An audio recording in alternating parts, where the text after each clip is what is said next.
ஜெபம். அனைவரும் கண்களை மூடி ஒரு நிமிடம் தேவ சமூகத்தில் இருப்போம். பிதாவே தேவனே உமக்கு ஸ்தோத்திரம், குமாரனுக்கு ஸ்தோத்திரம், பரிசுத்தாவியான உமக்கு ஸ்தோத்திரம் அப்பா. இதோ இந்த அருமையான மதியான வேலைக்கு உமக்கு நன்றி அப்பா. இப்போது சிறிது நேரம் உம்முடைய ஜெபத்தை தியானிக்க செல்கிறோம் அப்பா. வசனத்தை தியானிக்கும் போது உம்முடைய பிரச்சனை எங்களோடு கூட இருப்பதாகப்பா. உம்முடைய வார்த்தையானது ஜீவனும் வல்லமை உள்ளதாகவும் இருபுறமும் கருக்குள்ள எந்த பட்டயத்திலும் கருக்கானதாயும் ஆவி ஆத்மா ஊனையும் பிரிக்கத்தக்கதாக உருவக்குத்துறையாக இருக்கிறதப்பா. இருதயத்தின் நினைவுகளின் யோசனை வழியே இருக்கிறது. அதுக்காக உங்களுக்கு நன்றி அப்பா. இந்த வார்த்தையானது யாருடைய இருதயங்களை விருத்த சேதனம் பண்ணணுமோ, எந்த ஆத்மாவுக்கு உள்ள வார்த்தையோ அந்த ஆத்மாவுக்கு கிடைக்க நீர் கிருபை செய்யணப்பா. இந்த வசனத்தின் மூலம் நீர் பேசுகிறாப்பா. ஆமேன். இன்றைக்கி நம்ம பார்க்க போகிறது என்னென்னா, கிருபையை பற்றி ஆல்ரெடி ஆமஸ் பிரதர் அவங்க கொடுத்துருந்தாங்க. ஸோ இது கிருபையோட இன்னொரு பார்ட் அப்படின்லாம். என்னென்னா, அவங்க அன்றைக்கி அருமையாக கிருபையை பற்றி என்னென்ன இது எப்படி கிருபையை இருக்கும் எல்லாமே எடுத்திருந்தாங்க. அதுக்கு முன்னாடி நம்ம ஒரு மெசேஜ் கொடுத்துருந்தோம், கிருபையினால் பரலோகம் செல்ல முடியுமா அப்படின்ட்டு. ஸோ இந்த 2 செய்தியோட கண்டினியூஷன் தான் இன்றைக்கி நம்ம கிருபையை பற்றி பார்க்க போகிறோம். இந்த கிருபை எப்படி நமக்குள்ளே இருக்கும், எப்படி நம்மளை விட்டு விலகும், அந்த கிருபையை நம்ம எப்படி பெற்றுக்கொள்ளணும், இதில் கிருபை தேவ கிருபை இந்த 2 என்ன அப்படின்றத நம்ம இன்றைக்கி பார்க்க போகிறோம். நம்ம இந்த வீடியோவோட லிங்கில் நாங்கள் அந்த 2 மெசேஜும் நாங்கள் லிங்கு போடுறோம். நீங்கள் அந்த 3ஐயும் பார்க்கும்போது உங்களுக்கு அதை அண்டர்ஸ்டாண்ட் பண்ணால் வசதியாக இருக்கும். இப்போ நம்ம கிருபைனா என்னன்றது நம்ம பார்ப்போம். ஆல்ரெடி கிருபை பற்றி அவங்க சொல்லியிருந்தாங்க. அது ஒரு சின்ன ரிஹர்சல் நம்ம பார்த்துட்டு செய்திக்குள்ளாக போவோம். இப்போ பார்த்தீங்கன்னா, புலம்பல் 3வது அதிகாரம் 22-23. புலம்பல் 3வது அதிகாரம் 22-23. நீர் நிர்மூலமாகாதிருக்கிறது கர்த்தருடைய கிருபையே, அவருடைய இரக்கங்களுக்கு முடிவில்லை. அந்த ஒன்று போதும் பிரதர், திரும்ப வாசிங்க பொறுமையாக. நீர் நிர்மூலமாகாதிருக்கிறது கர்த்தருடைய கிருபையே, அவருடைய இரக்கங்களுக்கு முடிவில்லை. கிருபைன்னா நம்ம நிர்மூலமாக இருப்பதே கிருபை. இப்போ கிருபை என்னன்னா, எல்லா இடத்துலையும் மெஜாரிட்டி ஆஃப் நம்ம சர்ச்லேயும் சரி, ஒரு பிரசங்கத்தில் என்ன சொல்லுவாங்கன்னா, நான் நிற்பதும் நிர்மூலமாகாது இருப்பதுமே கிருபைன்றாங்க. அந்த நிற்பதுன்ற வார்த்தை எங்கேருந்து இப்போது வசனம் தெளிவாக இருக்குது, நாம் நிர்மூலமாக இருப்பதே கிருபை. அப்போ அந்த நிற்பதுன்ற வார்த்தை இதுலேருந்து அதுக்கு காரணம் என்னென்னா, நம்ம வசனத்தை நிறுத்தி நிதானமாக தெளிவாக வாசிக்காமல் தேவன் மேலே உள்ள என்னோட அன்பின் மிகுதியால் வசனங்களை மாற்றி நான் உச்சரிக்கிறேன். என் தேவனோட வசனம் நீ நிர்மூலமாக இருப்பதே கிருபை அப்படின்னா, இந்த இடத்துல நீ இந்த ஒரு உலகத்தில் ஒரு மனிதன் பிறந்து அவன் அழியாமல் ஒரு கரு உருவாகி இந்த பூமிக்கு பத்திரமா மனுஷனாக மாறி வாழ்கிறது தான் கிருபை, கர்த்தருடைய கிருபை. ஏன்னா நமக்காக சிலுவையில் அறையப்பட்டு ரத்தத்தை சிந்தி பிசாசுகிட்ட இந்த மரணத்துக்கு ஏதுவான நம்மளை நீங்களாக்கி கொண்டு வந்தது கிருபை. அவருடைய ரத்தத்தை கொடுத்து மீட்டு கிருபைன்ற ஒன்று அவர் மூலமாக நமக்கு கொடுத்து நம்மளை இந்த உலகத்தில் நிர்மூலமாக வச்சிருப்பது தான் கிருபை. இப்போது இது கிருபை. ஸோ கிருபைன்றது எல்லாருக்குமே பிறக்கும்போது ஒரு கிருபை இருக்குது. நம்ம செய்திக்குள்ளாக கடந்து போகும்போது ஏன் கிருபையில் 2 கிருபை இருக்குது, மற்ற இது இருக்குன்றதை உங்களுக்கு ஆதாரத்தோடு விளக்குறேன். ஸோ இப்போ கிருபைன்னு என்னது, நம்ம நிர்மூலமாக இருப்பது தான் நம்முடைய கிருபை. அடுத்த வசனம் வாசிங்க பிரதர், 23வது வசனம். அவைகள் காலைதோறும் புதியவைகள், உமது உண்மை பெரியதாக இருக்கிறது. அவைகள் காலைதோறும் புதியவைகள், உமது உண்மை பெரியதாக இருக்கிறது. இந்த வசனம் 2-3 இடத்துல நமக்கு திரும்ப உள்ளே வரும். அப்போ உங்களுக்கு தெளிவாக புரியும். இப்போது 1 ராஜாக்கள் 3ஆம் அதிகாரம் 5-6 வசனம் வாசிங்க. 1 ராஜாக்கள் 3வது அதிகாரம் 5-6. கிபியோனிலே கர்த்தர் சாலமோனுக்கு ராத்திரியில் சொப்பனத்திலே தரிசனமாகி, நீ விரும்புகிறதே என்னிடத்தில் கேள் என்று தேவன் சொன்னார். அதற்கு சாலமோன், என் தகப்பனாகி தாவீது என்னும் உமது அடியான் உம்மை பற்றி உண்மையும் நீதியும் நேர்மையுமாய் உமக்கு முன்பாக நடந்தபடியே தேவரீர் அவருக்கு பெரிய கிருபை செய்து அந்த பெரிய கிருபையை அவருக்கு காத்து இந்நாளில் இருக்கிறபடியே அவருடைய சிங்காசனத்தில் வீட்டிருக்கிற ஒரு குமாரனை அவருக்கு தந்தீர். இப்போ பார்த்தீங்கன்னா, நம்ம புலம்பல் 23வது வசனம் என்ன சொல்லுது, அவைகள் காலைதோறும் புதியவைகள், உமது உண்மை பெரியதாக இருக்கும். இங்கே என்ன சொல்லியிருக்கு, தாவீது எனும் உமது அடியான் உம்மை பற்றி உண்மையும் நீதியும் நேர்மை உமக்கு முன்பாக நடந்தபடியே தேவரீர் அவருக்கு பெரிய கிருபை செய்து.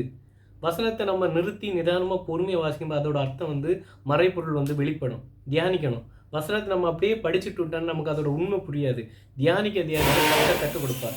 இப்போது தேவர் அவருக்கு பெரிய கிருபை செய்து அந்த பெரிய கிருபையை காத்து இந்நாளில் இருக்கிறபடியே அவருடைய சிங்காசனத்தில் வீட்டிருக்கிற ஒரு குமாரனை கொடுத்து.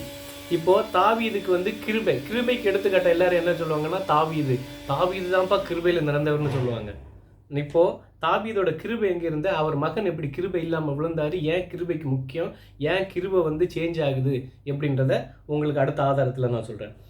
இப்போ 2 கொரிந்தியர் 12:9 வாசிங்க. 2 கொரிந்தியர் 12:9 நான் அவர் என் கிருபை உனக்கு போதும், பலவீனத்திலே என் பலம் பூரணமாய் விளங்கும் என்றார். ஆகையால் கிறிஸ்துவின் வல்லமை என்மேல் தங்கும்படி என் பலவீனங்களை குறித்து நான் மிகவும் சந்தோஷமாய் மேன்மை பாராட்டுவேன். இப்போ இதுக்கு நான் ரோமர் 6:14 வாசிங்க, அதுக்கப்புறம் நான் அதை விளக்கம் சொல்கிறேன். ரோமர் 6:14 நீங்கள் நியாய பிரமாணத்திற்கு கீழ்ப்பட்டிராமல் கிருபைக்கு கீழ்ப்பட்டிருக்காம்படியால் பாவம் உங்களை மேற்கொள்ள மாட்டாது. நம்ம கொரிந்தியர்ல என்ன வாசித்தோம், என் கிருபை உனக்கு போதும், பலவீனத்தில் என் பலன் பூரணமாய் விளங்கு என்றால் கிறிஸ்துவின் வல்லமை என்மேல் தங்கும்படி என் பலவீனங்களை குறித்து நான் மிகவும் சந்தோஷமாய் மேன்மை பாராட்டுவேன்.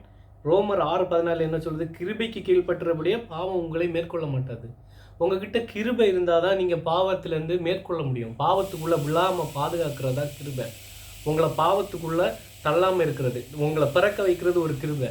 அதுக்கப்புறம் அதோட நின்றுடல, கர்த்தர்கிட்ட நெருங்க, உண்மை உத்தமாக நெருங்க தான் உங்களுக்கு பாவத்தை மேற்கொள்ளாமல் இருக்க அந்த கிருபை உங்கள் கூட இருந்தால் மட்டும்தான் நீங்கள் பாவத்துக்குள்ளே போக மாட்டீங்க, உலகத்துக்குள்ளே போக மாட்டீங்க. ஸோ பலவீனம்னா என்னது, உடல் பலவீனம் இல்லை, ஆவிக்குரிய பலவீனம். ஆவிக்குரிய பலவீனம் ஆவியில் சோர்வு, உபத்திரம், சோதனை எல்லாம் வருமா, நமக்கு ஒரு சோர்வுன்னு ஒன்று வரும். அந்த இதை ஜெபிக்கக்கு அதை தாண்டி நம்ம விழாமல் கர்த்தரை விட்டு பின்மாறி போகாமல், யோபு அவங்க ஒய்ஃப் என்ன சொல்லுவாங்க, தேவனை தூஷித்து ஜீவனை விடும். ஆனால் அவர் என்ன சொல்வார், அவரிடத்தில் நன்மையை பெற்றுக்கொண்டனால் தீமையை பெற்றுக்கொள்ளக்கூடாது. அதே போல் கிருபைன்றது உங்களை எந்த ஒரு நிலையில், இக்கட்டான நிலைமையிலும் உங்களை கர்த்தரை விட்டு விலக்காமல் பாதுகாக்கும். அதுதான் பலவீனங்களில் நான் என் கிருபை உனக்கு விளங்குன்றது. இப்போ அடுத்த வசனம் பார்ப்போம். 2 சாமுவேல் 7:15. 2 சாமுவேல் 7:15. 2 சாமுவேல் 7:15. உனக்கு முன்பாக நான் தள்ளிவிட்ட சவுலிடத்திலிருந்து என் கிருபையை விலக்கினது போல் அவனை விட்டு விலக்க மாட்டேன். இப்போ தாவீதுக்கு சொல்றாரு, உனக்கு முன்பாக நான் தள்ளிவிட்ட சவுலிடத்தின் என் கிருபை விலக்கினது போல் அவனை விலக்க மாட்டேன். சவுல் முதல் ராஜா, கர்த்தர் தெரிந்து ஓகே இந்த இஸ்ரேல் மக்கள் எனக்கு ராஜா வேணும்னு போயிட்டப்பா ஒரு ராஜாவை கொடுத்தாரு. அவர்கிட்ட இருந்த கிருபையை கர்த்தர் என்ன பண்ணார், விலக்கி போட்டார். கிருபை விலக்கின அப்புறம் சவுலை பற்றி சற்று தியானிக்கணும். நீங்கள் யுத்தம் பண்ணார், தீர்க்க தரிசனம் உரிச்சாரு, எல்லாம் கர்த்தர் கொடுத்த கிருபை வரங்கள் என்னைக்கு அவர் எடுக்க மாட்டார். அவர் கொடுத்ததை திருப்பி எடுக்கிற தேவன் கிடையவே கிடையாது. கொடுத்தது. ஆனால் என்ன ஆகுன்னா, உன்னுடைய தாளந்து, உன்னுடைய கிருபை, உன்னுடைய வரம் அத்தனையும் பிசாசு பயன்படுத்தும். சவுலு இவரை விட்டு விலகினாரு. கர்த்தர் சொன்ன உடனே என்ன பண்ணாரு, திரும்ப இவர் மனம் திரும்பி கர்த்தர் பாதத்தில் விழுந்தா நிச்சயமாக சொல்ல முடியும், சவுலுன்ற ஒரு மனுஷன் இன்னைக்கு வீழ்ந்தவனாக இருந்திருக்க மாட்டான், வாழ்ந்தவனாக இருந்திருப்பான் கர்த்தருக்குள்ள. ஆனால் சவுல் என்ன பண்ணார், விழுந்ததும் குறி சொல்கிறவங்க அடுத்து ஒவ்வொரு அந்த வழி மொத்தமாக விலகி மரத்துக்கு ஏதுவா. சாமுவேல்ன்ற ஒருத்தர் இறந்து போன அப்புறம் போய் கேட்க குறிகாரிகிட்ட, அங்கேருந்து எந்திரிச்சு வந்தது சாமுவேலா? இல்லை, பிசாசு. ஒரு தேவ மனுஷன் எங்கிட்ட பாதாளத்துலேருந்து ஏறி எப்படி வருவான்? இறந்து போன அப்புறம் அவர் கர்த்தர்கிட்ட போவாங்க, இல்லை பிசாசுகள் பாதாளத்தில் இருக்கும். பாதாளத்தை இறங்கி வர ஒரு மனுஷன் கேட்டு நாளைக்கு என்ன நடக்கும், அவன் சொல்கிறான் நாளைக்கு நீ உன் குமாரன் என்ன. அப்போ இவன் அதை விசுவாசிச்சுட்டான், அறிக்கை பண்ணிட்டான், ஓ அப்படியா நாளைக்கு நம்ம இறந்து போவோம். இவனுக்கு மைண்டில் அது செட் ஆகிடுச்சு. அதுக்கப்புறம் இவனுக்கு கர்த்தரோட என்ன வருமா? அது காரணம் கிருபை இல்லை. ஏன்னா இவனை பாவம் பண்ண விடாமையோ இல்லை இவனை வழிதனை காக்கிறதுக்கான கிருபை இல்லை. வசனம் தெளிவாக சொல்லுது, உனக்கு முன்பாக நான் தள்ளிவிட்ட சவுல் எடுத்து என் கிருபை விலக்குனது போல உன்னை விட்டு விலக்காம என்று தாவீதுக்கு வாக்கு கொடுக்குறாரு. இப்போ தாவீதுக்கு கிடைச்ச கிருபை ஏன் அவர் பையனுக்கு கிடைக்கலன்றதை அடுத்ததில் பார்ப்போம். அப்போ நமக்கு கிருபை பற்றின ஒரு ஐடியா தெளிவாக வந்துடும். 2 சாமுவேல் 22:51 நான் வாசிக்கிறேன். 2 சாமுவேல் 22:51 எல்லாரும் எடுத்துக்கோங்க. தாம் ஏற்படுத்தின ராஜாவுக்கு மகத்தான ரட்சிப்பை அளித்து தாம் அபிஷேகம் பண்ணின தாவீதுக்கு அவன் சந்ததியின் சதா காலமும் கிருபை செய்கிறார். இப்போது பிரதர் ஒருத்தங்க 1 ராஜாக்கள் 3:12 எடுங்க, ஒருத்தங்க 1 ராஜாக்கள் 3:12 எடுங்க, ஒருத்தங்க 1 ராஜாக்கள் 11:14 எடுங்க, ஒருத்தங்க இந்த 2 எடுத்துக்கோங்க. உன் இப்போ வார்த்தைகளின்படி செய்தேன். ம் ஞானமும் உணர்வும் உள்ள இதயத்தை உனக்கு தந்தேன். இதிலே உனக்கு சரியானவன் உனக்கு முன் இருந்ததும் இல்லை, உனக்கு சரியானவன் உனக்கு பின் எழும்புவதும் இல்லை. ஓகே. இப்போது இங்கே என்ன சொல்லியிருக்காரு? 2 சாமுவேல் 22:51 தாம் ஏற்படுத்தின ராஜாவுக்கு மகத்தான ரட்சிப்பை அளித்துச்சு, தாம் அபிஷேகம் பண்ணின தாவீதுக்கும் அவன் சந்ததிக்கும் சதா காலமும் கிருபை செய்கிறார். தாவீதுக்கும் அவன் சந்ததிக்கும் சதா காலமும் கிருபை செய்கிறார். அப்போது எல்லாம் அந்த அவங்க சந்ததிக்கு எல்லாம் கிருபை உண்டுன்னு சொல்லியிருக்காரு. கரெக்டாக? இப்போ 3வது அதிகாரம் 12 என்ன சொன்னோம்? உணர்வுள்ள இருதயம். சாலமோன் வந்து கர்த்தர்கிட்ட என்ன கேட்குறாரு? கர்த்தர் உனக்கு என்ன வேணும்னு கேட்கும்போது அவர் என்ன கேட்குறாரு? உணர்வுள்ள இருதயம். கரெக்டாக? இப்போ அப்படியே 1 ராஜாக்கள் 11:4 வாசிங்க. சாலமோன் வயது சென்றபோது அவனுடைய மனைவிகள் அவன் இருதயத்தை அந்நிய தேவர்களை பின்பற்றும்படி சாயப் பண்ணினார்கள். ஓகே. இப்போ 11:9 வசனம் வாசிங்க. ஆகையால் இஸ்ரவேலின் தேவனாகிய கர்த்தர் சாலமோனுக்கு 2 விசை தரிசனமாகி அந்நிய தேவர்களை பின்பற்ற வேண்டாம் என்று கட்டளையிட்டிருந்தும் அவன் கர்த்தரை விட்டு தன் இருதயத்தை திருப்பி. ஓகே, போதும். இப்போது தாவீது என்ன கேட்டார்? கர்த்தர்கிட்ட கிருபை கேட்டார். கிருபை கிடச்சி அவர் விழுந்தாலும் எழுந்தார், கர்த்தருக்குள்ளே இருந்தார், கடைசி வரை ஓட்டத்தை ஓடி முடித்தார். என் இருதயத்துக்கு ஏற்றவன், கர்த்தரோட இருதயத்துக்கு ஏற்றவன். ஆனால் அவரோட மகன் கர்த்தர் வந்து கேட்காம என்ன சொன்னார்? எனக்கு வந்து இந்த மக்களை நியாயம் விசாரிக்க உணர்வுள்ள இருதயத்தை தாருன்னு கேட்டார். ஓகே, நல்லதுதான், கர்த்தரே சொல்லியிருப்பார். ஓகே, இது அவருடைய பார்வைக்கு அருமையாக இருந்தது. ஆனால் இவர் இந்த இருதயத்தை கேட்டவர், எனக்கு கிருபையும் வேணும், இந்த உணர்வுள்ள இருதயம் வேணும், ரெண்டையும் கேட்டிருந்தாருன்னா சாலமோன் என்ற ஒருத்தர் வீழ்ந்திருக்க மாட்டார். 2வது இதில் பாருங்கள், இவர் உணர்வுள்ள இருதயத்தை கேட்குறாரு. அந்த இருதயம் அடுத்து என்ன ஆகுது? ஸ்திரீகள் நிமித்தம் இருதயம் வழுகுது. வலுவினதுக்கப்புறம் அந்த இருதயம் என்ன பண்ணுது? 2 முறை இயேசு கிறிஸ்து அவர்கிட்ட பிரசன்னமாகி அந்த இருதயத்தை அவரை திருப்பலை. கர்த்தரிடத்தை திருப்பாமல் புற தேவர்களிடம் திருப்பினார். இதனால தான் கிருபைன்றது ஒன்று என்னன்னா, நீ விழாமல் பாதுகாத்து கர்த்தரிடத்தில் கொண்டு செல்வது தான் கிருபை. அது வந்து கிருபைன்றது ஆசீர்வாதம் கிடையாது. நமக்கு ஒரு பிளஸ்ஸிங் கிடச்சி, வீடு கிடச்சி, ஒரு இது கிடச்சின்றது கிருபை கிடையாது. அது வந்து ஆசீர்வாதம். உலக பிரகம கிருபைன்றது பாவத்திலையும் கர்த்தரை விட்டும் விலகாமல் இருக்கிறது தான் கிருபை, நித்திய ஜீவன். கிருபை என்பது முன்னாடி சொன்ன மாதிரி நித்திய ஜீவன். இப்போது சங்கீதம் 94:17-18 வாசிக்கிறேன். கர்த்தர் எனக்கு துணையாயிராவிட்டால் என் ஆத்மா சீக்கிரத்தில் மௌனத்தில் வாசம் பண்ணியிருக்கும்.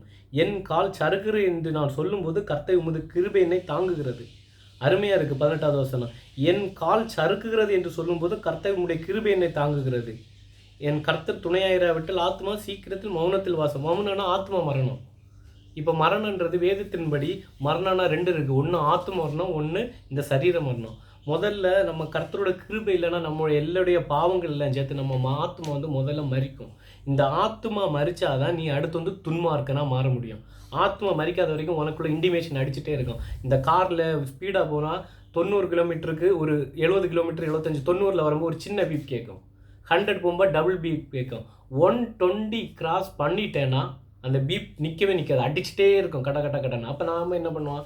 எனக்கு இது டிஸ்டர்பாக இருக்குது, ஒரே அமுக்குன உடனே என்ன ஆகும்? பட்டனை சத்தமே கேட்காது. அப்போ நான் பாட்டுக்கு 160 170 போவேன். ஆனால் ஒரு இடத்துல அந்த கார் அடிபடும் போது என்ன ஆகும்? ஐயோ, நான் இவ்வளோ ஸ்பீடாக போயிருக்கேனே, எனக்கு இதை உனக்கு அலாரம் உணர்த்திச்சு. அந்த அலாரத்தை நீ இக்னோர் பண்ண, திரும்பவும் உணர்த்திச்சு. கடைசியில் என்ன பண்ண? அலாரத்தை ஆஃப் பண்ண. அதுதான் ஆத்மா. ஆத்மா நம்ம கொன்றோம். நமக்கு தேவை இந்த இச்சைகள், நமக்கு இந்த உலக காரியங்கள் வரும்போது ஆத்மாவை நம்ம அப்படியே மரணிக்க வச்சிடறோம். அதனால தான் இதில் அருமையாக சொல்லி, என் கால் சறுக்குகிறது என்று நான் சொல்லும்போது கர்த்தர் உங்களுடைய கிருபை தாங்குகிறது. அந்த கிருபை இருந்தால் தான் நம்ம ஒரு சின்ன ஒரு டெம்டேஷனோ இடரில் வந்தால் கூட கர்த்தர் கிருபை இருந்ததுன்னா அப்படியே நம்ம அரவணைச்சு உள்ளே கொண்டு வந்து விழாமல். இப்போது யாத்திராகம் 33:16 வாசிக்கிறேன். எனக்கும் உமது ஜனங்களுக்கும் உம்முடைய கண்மல் கிருபை கிடைத்தது என்பது எதினால் அறியப்படும்? நீர் எங்களோடு வருவதனால் அல்லவா? இப்படியே பூமியின் மேல ஜனங்கள் எல்லாம் நம்முடைய ஜனங்கள் விசேஷத்தை நின்று விளங்கும். கர்த்தரோட கிருபை நம்ம கூட இருந்தால் தான் நம்ம எல்லா மக்களுக்கு முன்னாடியே விசேஷத்தை விளங்கும். தேவனுடைய பிள்ளைகளுக்கும் புறஜாதியாக இருக்கிற வித்தியாசம் என்னென்னா, ஒரு இடத்துல நீங்கள் இருக்கீங்க, கர்த்தர்கிட்ட இருக்கு, உங்ககிட்ட கிருபை இருக்குன்னா அந்த இடத்துல எல்லாரும் சொல்லுவாங்க, ஐயோ இந்த பிரதரா, அவர் அவங்க கடவுளுக்குள்ளே ரொம்ப இருக்காரு. அந்த பிரதர் அவங்க நிமித்தம் தேவனுடைய நாமம் மகிமைப்படும். இப்போ ஏத்திராகமம் 33:19, என்மேல் கிருபையாக இருக்க சித்தமாக இருப்பேன், அவன் மேல் கிருபையாக இருப்பேன், இவன் மேல் இரக்கமாக இருக்க சித்தமாக இருப்பேன், மேல் இரக்கமாக இருப்பேன் என்று சொல்லியிருக்கிறார். ஸோ நம்ம நடக்கிற உண்மையும் உத்தம நீதியும் தான் கர்த்தர்கிட்டருந்து அதிகமாக கிருபையை நம்மகிட்ட வாங்கி தரதும் அந்த கிருபையை குறைக்கிறதும் கிருபையை நம்மகிட்ட எடுத்துக்கிடுறோம். அது அடுக்கடுத்து வரம்ப நம்ம பார்ப்போம். இப்போ நான் தேவ கிருபைன்னு ஒன்று சொன்னதை பற்றி ஒரு சாம்பிள் இதில் சொல்லிவிட்டு பின்னாடி நான் காமிக்கிறேன். லூக்கா 2வது அதிகாரம் 52வது வசனம் பார்த்தீங்கன்னா, லூக்கா 2வது அதிகாரம் 52, இயேசுவானவர் ஞானத்திலும் வளத்திலும் தேவ கிருபையிலும் மனுஷ தயவிலும் அதிகமாக விருத்தி அடைந்தார். கிருபைன்றது புரிஞ்சுக்கணும். கிருபைன்றது மனிதனுக்கு கர்த்தர் மூலமாக வந்தது. இந்த தேவ கிருபைன்றது என்னென்னா, கர்த்தரிட்ட ஒருத்தர் நெருங்கி சீஷத்துவமான வாழ்க்கை வாங்கி பரிசுத்தவான மாறும்போது தான் தேவ கிருபைன்ற ஒன்றுக்குள்ளே வர முடியும். கர்த்தராக இயேசு கிறிஸ்துவிட்ட இருந்தது வந்து தேவ கிருபை, பிதாவோட கிருபை இருந்தது. இப்போ கொலோசியர் 1 அதிகாரம் 6 வசனம் வாசிக்கிறேன். அந்த நம்பிக்கை குறித்து நீங்கள் முன்னமே சத்திய வசனமாகிய சுவிசேஷத்தினால் கேள்விப்பட்டீர்கள். அந்த சுவிசேஷம் உலகமெங்கும் பரம்பி பலன் தருகிறது போல உங்களிடத்தில் வந்து நீங்கள் அதை கேட்டு தேவ கிருபையை சத்தியத்தின்படி அறிந்து கொண்ட நாள் முதல் அது உங்களுக்குள்ளே பலன் தருகிறது. இந்த தேவ கிருபை வேணும்னா நம்ம என்ன பண்ணணும்? சத்தியத்தை அறியணும். சத்தியம் வேதம், இயேசு கிறிஸ்து. முதல்ல உங்கள் கர்த்தர் இயேசு கிறிஸ்து யார் என்பதை அறியணும். அதுக்கப்புறம் வசனத்தை அறியணும். வசனத்தை அறிய சுவிசேஷம் உலகமெங்கும் பரம்பி பலம் தருகிறது போல் நம்ம சுவிசேஷம் மற்றவங்களுக்கு மட்டும் இல்லை, அந்த சுவிசேஷத்தை நம்ம கை கொள்ளணும். நம்ம வசனத்தை பேசுகிறோன்னா அந்த வசனத்தை முதல்ல நம்ம கை கொள்ளணும். உங்களிடத்தில் வந்து நீங்கள் அதை கேட்டு தேவ கிருபையின் சத்தியத்தின்படியே அறிந்து கொண்ட நாள் முதல் அது உங்களுக்குள்ளே பலன் இருக்கிறது. இந்த சத்தியத்தை அறிஞ்சு கொண்டு அதன்படி நடந்தால் தான் அது நமக்கு தேவ கிருபையினால நமக்கு பலன் கிடைக்கும்.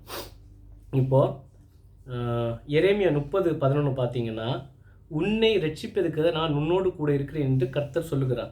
உன்னை சிதறத்த எல்லா ஜாதிகளையும் நான் நிர்மூலமாக்குவேன். உன்னையோ நான் நிர்மூலமாக்காமலும் முற்றிலும் தண்டியாமல் விடாமலும் மட்டாய் தண்டிப்பேன். இப்போ இது எதுக்கு இந்த வசனம் சொல்கிறேன்னா, கிருபையினால் நம்ம சொல்கிறோம் இல்லை, பாவத்தில் நம்ம நிலச்சி இருக்கம்ப ஏன் வந்து கர்த்தர் வந்து எல்லாரும் பரலோகம் வர முடியாது, பரிசுத்தமாக்கினா தான் வர முடியுன்ற இருக்குல்ல. நம்ம பாவத்தில் இருக்கம்ப கர்த்தர் பொறுமையாக இருப்பார். சில டைம் தண்டிப்பார். தண்டனை எப்படின்னா, நம்ம கர்த்தருக்குள்ளே வரதுக்காக சில சோதனைகளையும் நெருக்கத்தையும் அனுமதிச்சுட்டு வெயிட் பண்ணுவார். சரி, இந்த சோதனைக்குள்ளே என் பிள்ளை கடந்து போகும்போது என்ன தேடி வருன்ட்டு. ஆனால் நம்ம என்ன பண்ணுவோம்? கர்த்தர்கிட்ட வரவங்க பிழைத்து கொண்டார்கள். கர்த்தர்கிட்ட வராமல் வேறு மார்க்கத்தில் வேறு வழியில் ஓடுறவங்க நிர்மூலமாக்குறாங்க. அதனால தான் இல்லை இது சொல்லியிருக்கு, உன்னையோ நான் நிர்மூலமாக்காமல், உன்னை நிர்மூலமாக தண்டியாமலும் விடாமல், தண்டனை கொடுக்காமலும் விட மாட்டேன், மட்டாய் தண்டிப்பேன். உன்னை எப்படி உன்னை தட்டி கொண்டு வரணுன்றது எனக்கு தெரியும். மட்டா வந்துச்சு உன்னை வந்து எனக்குள்ளே கொண்டு வருவேன். அதுதான் கர்த்தருடைய நீடிய கிருபை, அந்த நீடிய பொறுமைன்னு சொல்கிறேன் தெரியுமா, அதான். எசேக்கியேல் 36:3 வாசி. எசேக்கியேல் 36 அதிகாரம் 30வது வசனம், கர்த்தரை நான் நிர்மூலமானவைகளை கட்டுகிறேன் என்றும் பாழான பயிர் நிலமாக்குறேன் என்றும் இப்பொழுது உங்களை சுற்றிலும் மீதியான ஜாதிகள் அறிந்து கொள்வார். கர்த்தராகிய நான் இதை சொன்னேன், இதை செய்வேன். கர்த்தரை நான் நிர்மூலமானவைகளை கட்டுகிறேன். நிர்மூலமானதுன்னா, ஒருத்தன் இப்போ பாவத்தில் இருக்கான். இப்போ நமக்கு ஒரு கேள்வி வரும். அப்போ வந்து நான் இப்போ கர்த்தரை விட்டு விலகி போயிட்டேன், ஆனால் எனக்கு இப்போ வந்து அறிவு வந்துடுச்சு, நான் வேதத்தை வாசிக்கேன், இல்லை சுவிசேஷம் கேட்டேன், எனக்கு உணர்வு வந்துடுச்சு, கர்த்தரை என்னை நிச்சயமாக ஏற்றுக்கொள்வார். என் தேவனுக்கு மனம் திரும்பி முழுவதுமாக என் தேவனை எந்த நிலையில் எவ்வளோ பாவம் பண்ணியிருந்தாலும் எவ்வளோ இதை ஏற்றுக்கொண்டாலும் திரும்ப கர்த்தர் கிருபை அளிக்க வல்லவர். ஏன்னா நான் நிர்மூலமானவைகளை கட்டுகிறேன். நிர்மூலமானவைகள்னால் அது தரமட்டமாகி ஒன்றுமே இல்லாமல் செதஞ்சு போயிருக்கு. எல்லாராலையும் வெறுக்கப்பட்ட நிலைமை. இவன் பாவி, ஐயோ இவன் துன்மார்க்கன், இவனையெல்லாம் கிட்ட சேர்க்கக்கூடாதுன்னு ஒதுக்கி வச்சிருந்தாலும் அந்த துன்மார்க்கரோ யாராக இருக்கட்டும், முழு மனம் இதயம் உடஞ்சி என் தேவன்கிட்ட ஒப்பு கொடுத்தா அதை திரும்ப கட்ட இயேசு கிறிஸ்துவால் மட்டுமே முடியும். எந்த மனுஷனாலே முடியாது. ஏன்னா வசனமே இருக்கு, கர்த்தரை நான் நிர்மூலமானவைகளை கட்டுகிறேன். இப்போ தீத்து 2:11-12 வாசிக்கிறேன்.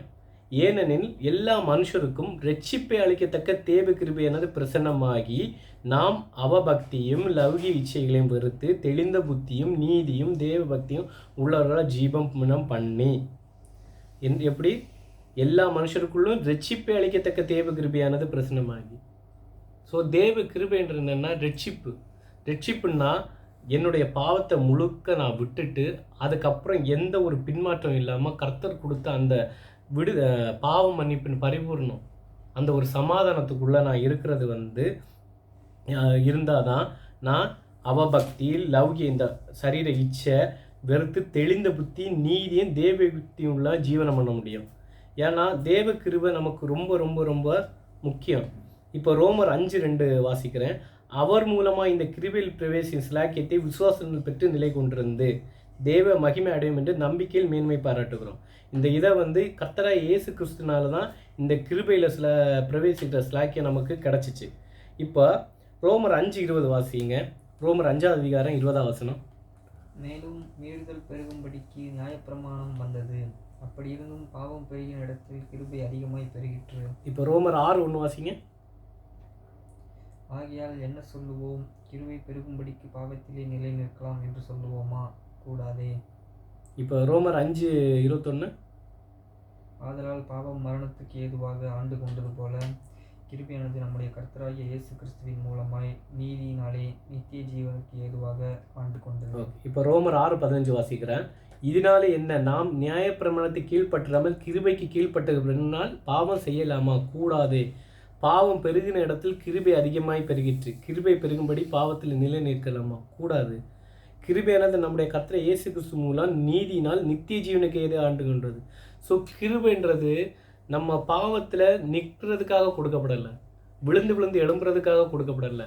உன் ஆத்மா அழிஞ்சு நித்திய ஜீவனுக்கு வராமல் போகக்கூடாது, உன்னை காப்பாற்றுவதற்கு, நீ நிர்மூலமாக இருக்கிறதுக்கு தான் அந்த கர்த்தருடைய கிருபையினால் அமைதியாக பொறுமையாக இருக்கார் கர்த்தர். நீ மனம் திரும்பி வா, மனம் திரும்பி வா, மனம் திரும்பி வான்னு.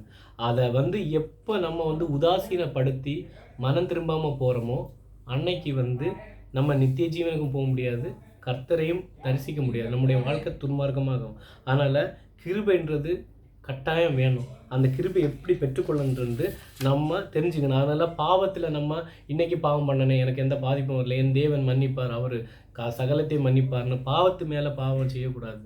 நம்ம புரிஞ்சுக்கிட்டு கிருபைன்னா என்னது, கர்த்தர் எப்படின்னு புரிஞ்சுக்கிட்டு அதுலேருந்து நம்ம வெளியே வரணும். இப்போது இந்த கிருபை எப்படி வந்தது, யாருக்கு கிடைக்குன்றதை பார்ப்போம். யோவான் 1ஆம் அதிகாரம் 14 வசனம். அந்த வார்த்தை மாம்சமாகி கிருபையினாலும் சத்தியத்தினாலும் நிறைந்த நமக்குள்ளே வாசம் பண்ணினார். அப்படின்னா கர்த்தராகிய இயேசு கிறிஸ்து தான் வார்த்தை, அவர் தான் சத்தியம், அவர் தான் நமக்கு மாம்சமாக இறந்து இந்த கிருபைன்ற உணவுகளை. ஏன்னா நியாயப்பிரமாணத்தின் காலத்தில் நமக்கு மன்னிப்போ கிருபையோ கிடையாது. அதனால் கர்த்தராகிய இயேசு கிறிஸ்து தம்முடைய ஜீவனை கொடுத்து மாம்சமாகி நமக்கு கிருபைன்ற ஒன்றை நம்ம எவ்வளோ பாவம் பண்ணாலும் நீ உண்மையாக மனம் திரும்பினா பரலோகம் வரலான்ற இதுக்குள்ளே கொண்டு வரதுக்காக அவர் வந்தது தான் இந்த கிருபைன்ற ஒன்றை நமக்கு கொடுத்தாரு. இப்போது யோவான் 1:17 பார்த்தீங்கன்னா, நியாயப்பிரமாணம் மோசே மூலம் கொடுக்கப்பட்டது, கிருபையின் சத்தியம் இயேசு கிறிஸ்து மூலமாக உண்டாயின. ஏன்னா நியாயப்பிரமானது நம்மளை கொல்லும், எழுத்தோ கொல்லுகிறது, ஆவியோ உயிர்ப்பிக்கிறது. நியாயப்பிரமாணத்தின்படி நமக்கு மன்னிப்பு கிடையாது, நம்ம பாவம் பண்ணால் பாதாளம் போகணும், மரணம் அடையணும். ஆனால் கர்த்தராகிய இயேசு கிறிஸ்து கிருபையினால், கிருபையும் சத்தியமும் இயேசு கிறிஸ்துவால் நம்மளை மீட்டு கொண்டார். இப்போது 2 தீமோத்தேயு 1:10 பார்த்தீங்கன்னா, 2 தீமோத்தேயு 1:10 நம்முடைய இரட்சகரே இயேசு கிறிஸ்து பிரசன்னமானதினாலே அந்த கிருபை இப்பொழுது வெளிப்படுத்தப்பட்டது. அவர் மரணத்தை பரிகரித்து ஜீவனையும் அழியாமையும் சுவிசேஷத்தினால் வெளியரங்கமாக்கினார்.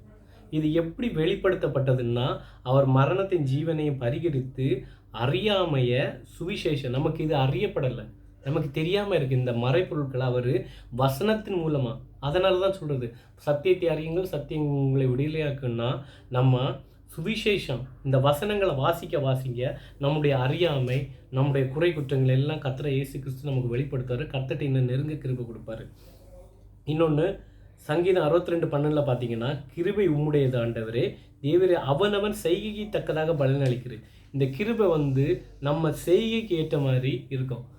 உள்ளவனவனோ அவனுக்கு கொடுக்கப்படும், இல்லாதவனிடம் இருக்கிறதும் எடுக்கப்படுகின்றது.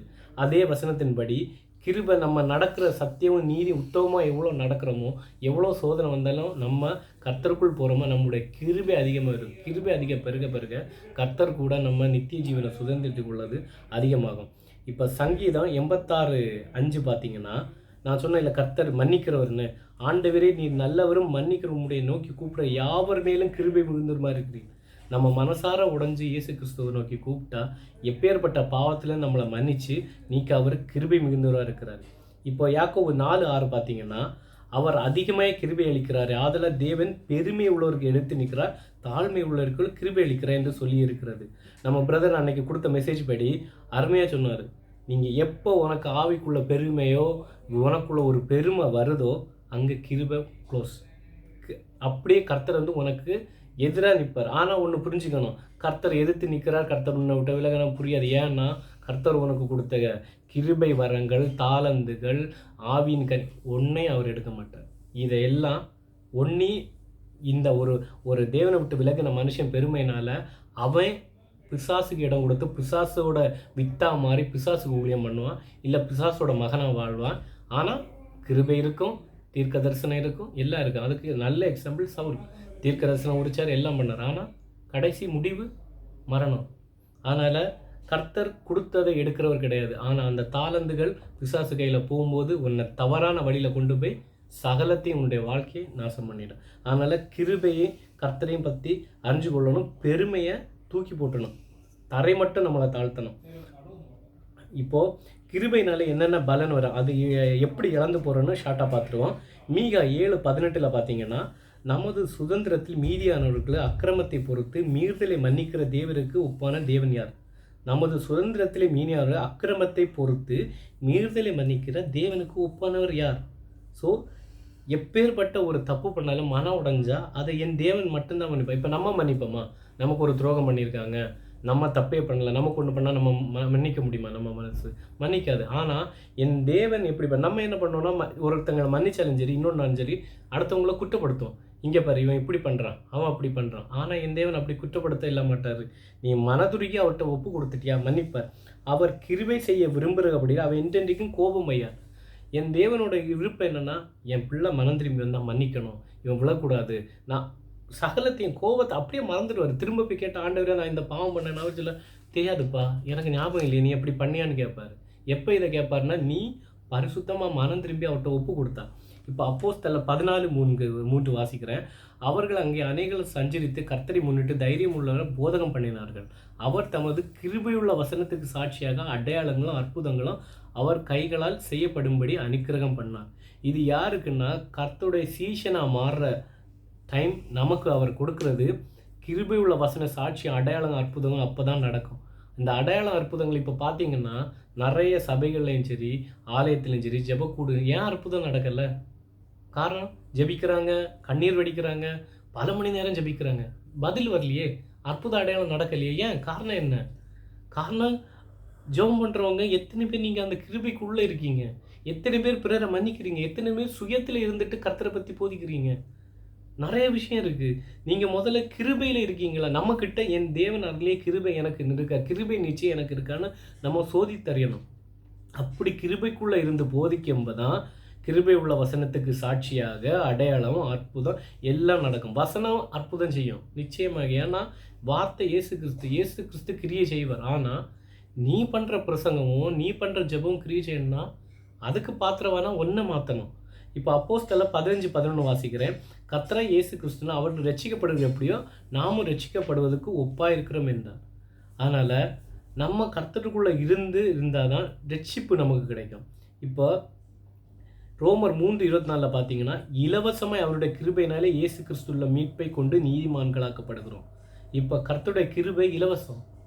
அதுக்கு எந்த பேமெண்ட்டும் கிடையாது. எங்கே நீ முட்டிக்காலில் நடந்துவான்னு கிடையாது. நீ வருஷம் ஃபுல்லாக பாஸ்டிங் இருன்னு கிடையாது. தேவை மனம் திரும்புதல். மனம் திரும்பி ஒப்பு கொடுத்தா இலவசம் அவருடைய கிருபையினால் மீட்பு, பாவ மன்னித்திலிருந்து மீட்டு அவர் நீதிமானாக நம்மளை மாற்றுவார்.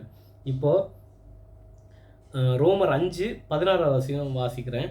மேலும் ஒருவன் பாவம் செய்தால் உண்டான தீர்ப்பு தேவன் அருளும் ஈவுக்கு ஒப்பானதில்லை. அந்த தீர்ப்பு ஒரே குற்றத்தின் நிமித்தம் ஆக்கினைக்கு ஏதுவாக இருந்து கிருபை வரமோ அநேக குற்றங்களை நீக்கி நீதி விளங்கு தீர்ப்புக்கு ஏதுவாக இருக்கிறது.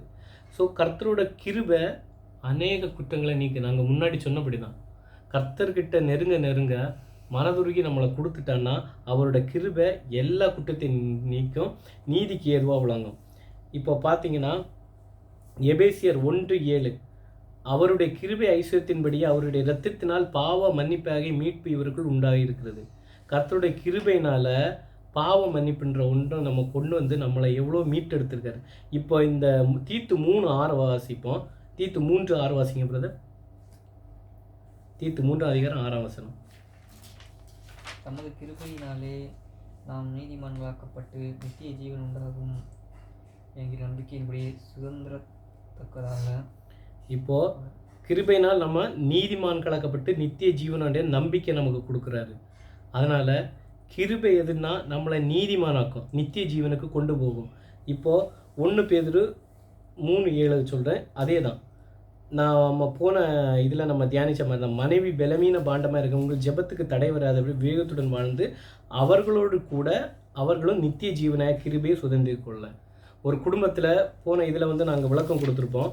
நம்ம வீட்டில் நம்முடைய நடக்கையில் தான் தெரியும் நம்மக்கிட்ட கிருபை இருக்கா இல்லையான்றது. வெளியே வந்து நம்ம அழகாக நடிச்சுட்டு போயிடலாம் கிருபை இருக்க மாதிரி. ஆனால் வீட்டில் நம்ம குடும்பத்திலையும் நம்ம நடந்துக்கிற விதங்கள் குடும்பத்தையும் கர்த்தருக்குள்ளே வளர்த்து அந்த கிருபையை பெருக செய்து அவர்களையும் நம்ம கூட நித்திய ஜீவனுக்கு அழைச்சி கொண்ட போது நம்முடைய கொடுக்கப்பட்ட கடமை. இப்போது நீதிமொழி 16:6 பார்த்தீங்கன்னா கிருபைனாலும் சத்தியத்தினாலும் பாவம் நிவர்த்தியாகும். இந்த பாவத்தை போக்கணுன்னா கிருபைன்றது முக்கியம். நம்ம முன்னாடி சொன்ன மாதிரி தான் கிருபைன்றதுன்னா பாவத்தில் விழாமல் இருக்கிறது தான், விழுந்தாலும் நம்மளை மீட்டெடுக்கிறதுக்குள்ளே தான் கிருபை. இப்போது இது யாருக்கு கிடைக்கின்றது பார்ப்போம். நீதிமொழி 14:22 தீமை யோசிக்கிறவர்கள் தவறுகிறார்கள் அல்லவோ, நன்மை யோசிக்கிறவர்களுக்கோ கிருபையும் சத்தியம் உண்டு. நம்ம நன்மையை யோசித்தாதான் நமக்கு நீதிமானா நல்லதை யோசிச்சுட்டு இருந்தால் கிருபையும் சத்தியம் கிடைக்கும். இப்போது சங்கீதம் 33:18 பார்த்தீங்கன்னா தமக்கு பயந்து தமது கிருபைக்கு காத்துறவர்களை ஆத்மா மரணத்துக்கு விலக்கி விடுவிப்பார். கர்த்தருக்கு பயந்து இருந்தால் தான் கர்த்தர் கிருபை தந்து நம்முடைய ஆத்மாவை எந்த ஒரு இதுலேயும் விழாமல் பாதுகாப்பார். இப்போ சங்கீதம் 25:7 பார்த்தீங்கன்னா என் இளவயதின் பாவங்களையும் என் மீறுதல்கள் நினையாதிடும். கர்த்தவே உம்முடைய தயவு நிமித்தம் என்னை உமது கிருபையின்படியே நினைத்தரலாம். நம்ம இளவயதில் நம்ம ஒரு டெம்டேஷன் இதில் வந்து பல பாவங்கள் பண்ணியிருப்போம், மீறுதல் பண்ணியிருப்போம். ஆனால் நம்ம அதை கர்த்தர்கிட்ட ஒப்பு கொடுத்தோன்னா அந்த அதை கம்ப்ளீட்டாக மன்னிச்சு கிருபையினால் நம்மளை மீட்டுக்கொள்வார். இப்போது நெகேமியா 1:5 பார்த்தீங்கன்னா பரலோகத்தின் தேவனைய கர்த்தாவே உம்மில் அன்பு கூர்ந்து உம்முடைய கற்பனைகளை கைக்கொள்ளுகளுக்கு உடன்படிக்கையும் கிருபையும் காக்கிற மகத்துவமான பயங்கரமான தேவன். இப்போ நம்ம கர்த்தர்கிட்ட அன்பு கூர்ந்து அவருடைய கற்பனை உடன்படிக்கையை கைக்கொள்ளும்போது தான் கிருபையை அவர் வந்து பாதுகாக்க முடியும். ஏன்னா கிருபையை பாதுகாக்கிறது நம்மளால் பாதுகாக்க முடியாது. நம்ம எப்போனாலும் விழுந்து போகிற பான் தான். அந்த கிருபையை பாதுகாக்கிறவன் அவர் தான், கொடுக்குறவன் அவர் தான், எடுக்கிறவரும் அவர் தான். ஆனால் அவருடைய கற்பனை கட்டளை உடன்படிக்கை எல்லாத்தையும் நம்ம கடைப்பிடிச்சாதான் தேவன் வந்து அந்த கிருபையை காப்பார், நம்மளை விட்டு எடுக்காமல் போகாதபடி காப்பார். இப்போது என்ன 2 கொரிந்தியர் 4:15 வாசிங்க.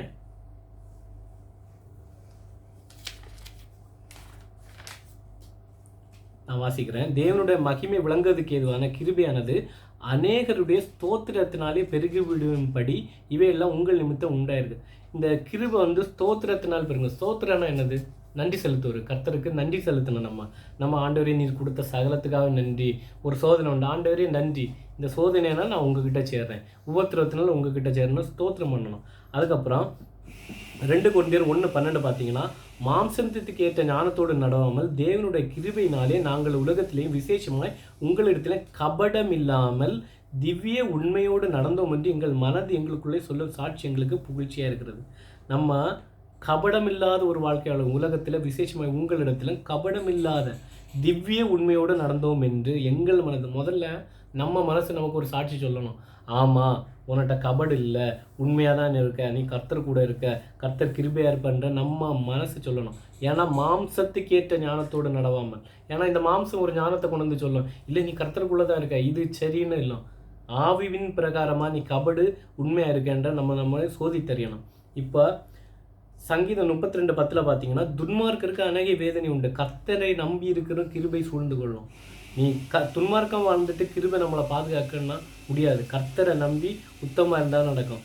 இப்போது பார்த்தீங்கன்னா எபிரேயர் 12:15 இந்த கிருபை எப்படி நம்மள இழந்து போகுதுன்னு பார்ப்போம். எபிரேயர் 12:15 வாசிங்க பிரதர். இது அன்னைக்கு பிரதர் அருமையாக விளக்கம் சொல்லியிருந்தாரு. நம்ம இது இந்த கான்செப்டில் மட்டும் நம்ம பேசுறதுனால இதை ஒரு லைன் அப்படியே சொல்லிடுறேன். எபிரேயர் 12:15 ஒருவனும் தேவனுடைய கிருபையை இழந்து போகாதபடிக்கும் யாதொரு கசப்பான வேர் முளைத்தெழும்பி கலக்கம் உண்டாகிறதினால் அநேகர் தீர்க்கப்படாதபடிக்கும். இப்போது கசப்பான வேர், இந்த கசப்பான வேருக்குன்னு ஏன் சொல்லியிருக்காங்கன்னா, ஒரு மனுஷனுக்குள்ள பொறாமை எண்ணம் சுயம் வந்து எப்படின்னா டக்குன்னு ஸ்ட்ராங் ஆகாது. ஒரு செடியோட வேரை பார்த்தீங்கன்னா அதோட முனை வந்து சின்னதாக சாஃப்டாக இருக்குது, அப்படியே லைட்டாக எடுத்தாலே இப்படி தொட்டாலே நசுங்கி போயிடும். ஆனால் புளிய மரத்தை பார்த்தீங்கன்னா இதே தான். ஃபஸ்ட்டு அது முளைக்கும் போது சாஃப்டாக இருக்கும். அந்த வேரை இப்படி தொட்டு பார்த்தீங்கன்னா அழகாக மிருதுவாக இருக்கும். 10 வருஷம் கழிச்சு அதோட வேரை கொண்டு போய் இப்படி எடுத்து பாருங்கள், வராது. வளைக்க கூட முடியாது, பிடுங்க கூட முடியாது. ஏன்?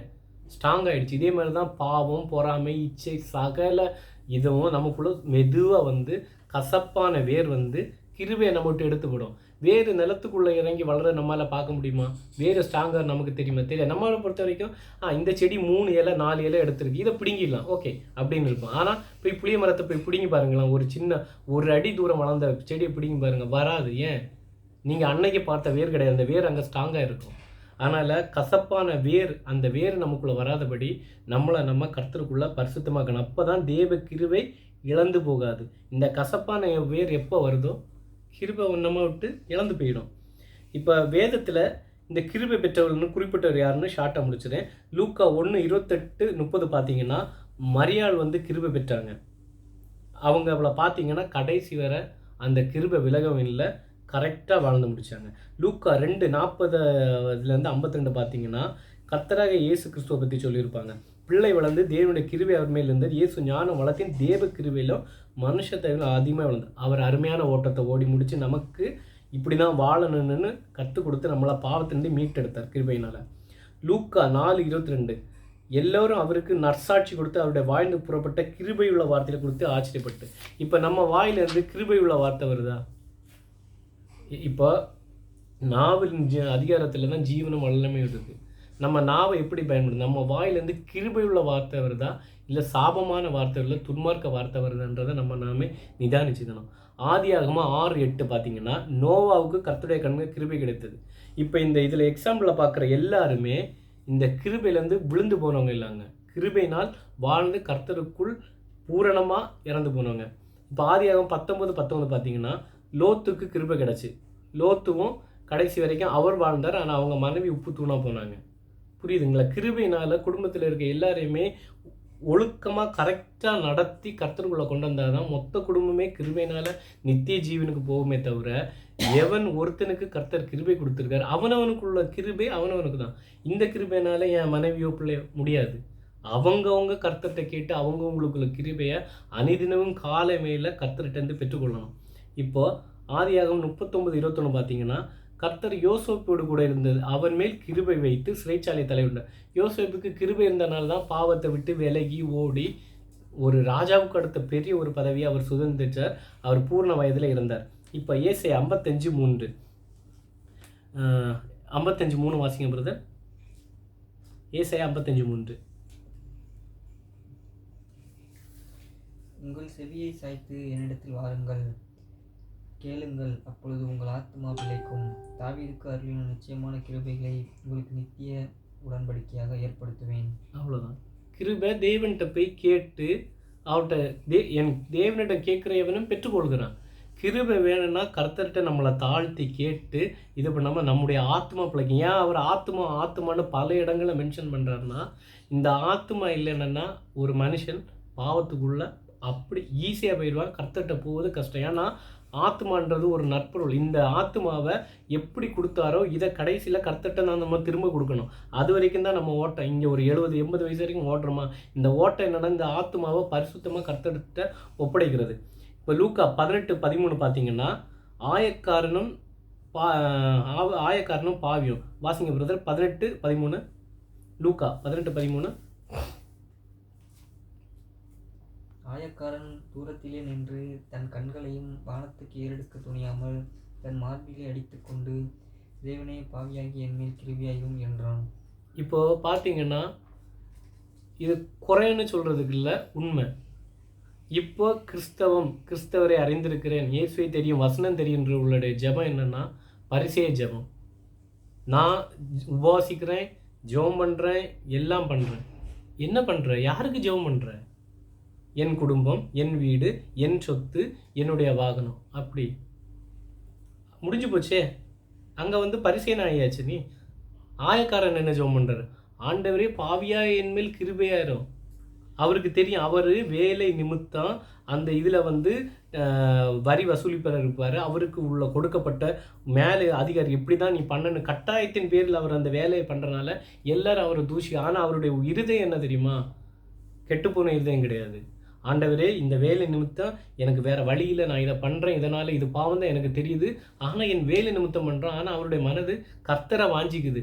அந்த ஆலயத்துக்குள்ளே கூட போக தலையை கூட தூக்காமல் அவர் எப்படி ஜோம் பண்ணுறாரு, ஆண்டவரே பாவியை என் மேல் கிருபை. ஆனால் பரிசேயன் என்ன சொல்கிறாரு, ஆண்டவரே அங்கே பாருங்கள் அந்த ஆயக்காரர் இருக்கான் பாருங்கள் பாவி, இவனை மாதிரியெல்லாம் இல்லை, நான் பாருங்கள் அழகாக பாஸ்டிங் இருக்கேன், அழகாக ஜோம் பண்ணுறேன், அவன் எல்லா காசெல்லாம் கொடுக்குறேன், நான் குட்.